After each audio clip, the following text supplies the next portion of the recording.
l'appel à la démission de Christophe Castaner. Excusez-moi, mais moi j'en ai rien à faire de Christophe Castaner. Je ne sais pas si vous accordez une quelconque importance à ce personnage. Je pense qu'on est tous conscients de l'insignifiance de l'individu, du fait qu'il ne pèse évidemment politiquement pour rien, qu'il ne prend pas de décision place Beauvau, qu'il a été placé là par l'Élysée qui lui donne des instructions et des formes d'action, et qu'il est juste l'expression du vide politique d'En Marche, où les personnes sont substituables sans aucune difficulté, et où l'on peut placer quelqu'un qui ne brille ni par son charisme, ni pour son intégrité, ni par une quelconque forme de pensée, à des positions aussi importantes que le ministère de l'Intérieur. Et pourquoi est-ce qu'on est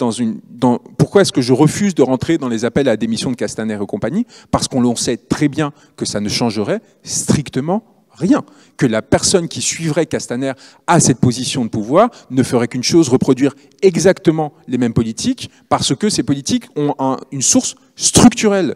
Ce que l'on décrit, il faut cesser de s'inscrire dans les excitations médiatiques où l'on nous offre des têtes comme au jeu du cirque pour essayer de calmer la plèbe. On passe de Cahuzac à Benalla, maintenant éventuellement à Castaner, et revenir à une pensée plus structurelle et dire qu'est-ce qui fait que de façon chronique et systématique, ces personnes-là reviennent à ces positions de pouvoir et sont en capacité de commettre des excès, de commettre des mensonges en toute impunité. Et à partir du moment où vous commencez à prendre ce pas d'écart par rapport à ce jeu qui recycle nos émotions, qui recyclent en fait nos impulsions, eh bien vous retrouverez en position d'exiger politiquement quelque chose de ce pouvoir, de retrouver une forme de souveraineté et de vous montrer indifférent à cette petite comédie que l'on cesse de nous mettre en scène à travers médias interposés, dans lesquels vous avez l'impression d'avoir votre mot à dire, vous avez l'impression que la pression populaire permet d'obtenir quelque chose, alors que structurellement, non seulement les politiques restent les mêmes, mais s'aggravent à votre détriment.